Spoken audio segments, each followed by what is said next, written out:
میں بندے آسی ہوں، خطا کار ہوں مولا، لیکن تیری رحمت کا طلبگار ہوں مولا۔ وابستہ ہے امید میری تیرے کرم سے، وابستہ ہے امید میری تیرے کرم سے، تیرا ہوں فقط تیرا پرستار ہوں مولا، تیرا ہوں فقط تیرا پرستار ہوں مولا۔ میں بندے آسی ہوں، خطا کار ہوں مولا۔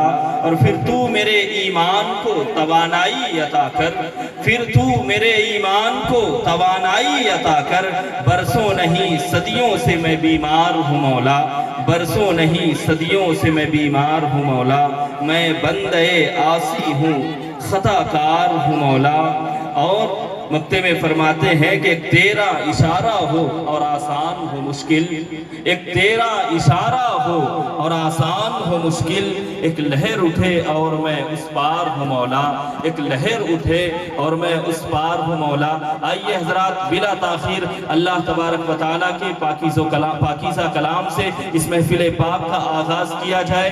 حضرات محترم، اس قرآن کی عظمت یہ ہے، اس قرآن کی شان یہ ہے کہ اس کی تلاوت ہم سب سماعت کرنے کے لیے جا رہے ہیں۔ اس قرآن کی شان یہ ہے کہ اللہ تبارک و تعالیٰ اس قرآن کریم کے پڑھنے والوں کو جتنا ثواب عطا فرماتا ہے، اتنا ہی اس قرآن کریم کے سننے والوں کو بھی ثواب عطا فرماتا ہے۔ اور جتنا پڑھنے سننے والوں کو ثواب عطا فرماتا ہے، اللہ تبارک و تعالیٰ اسے چومنے پر بھی ثواب عطا فرماتا ہے، اسے دیکھنے پر بھی ثواب عطا فرماتا ہے۔ اور انسان گھر میں رکھ لے تو اللہ تبارک و تعالیٰ قرآن کریم کی برکتیں بھی عطا فرماتا ہے۔ وہی اللہ تبارک و تعالیٰ کا پاکیزہ کلام، اللہ تبارک و تعالیٰ کا مقدس کلام، جسے ہم سب قرآن کریم کے نام سے جانتے ہیں، جس کے بارے میں رب فرماتا ہے ذالک الکتاب لا ریب فیہ، یہ وہ کتاب ہے کہ جس کے بارے میں جس میں شک و شبہ کی کوئی گنجائش ہی نہیں۔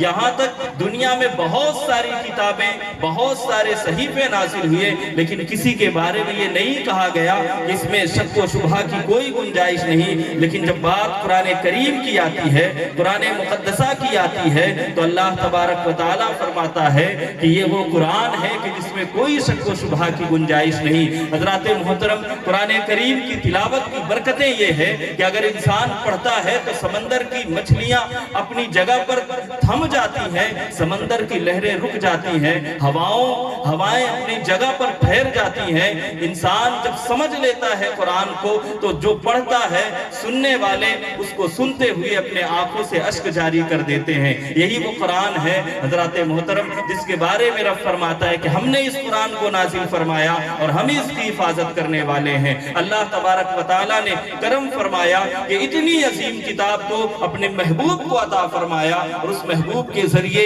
یہ کرم نوازی ہم سب کو ملی کہ اللہ تبارک و تعالیٰ نے امت محمدیہ کو یہ قرآن کریم پڑھنے اور یاد کرنے کا شرف عطا فرمایا۔ وہی پاکیزہ کلام، اللہ کا مقدس کلام جو ہم سب کے نبی پر نازل ہوا۔ حضرات محترم، آئیے اسی قرآن کریم کی تلاوت سے اس محفل پاک کا آغاز کیا جائے۔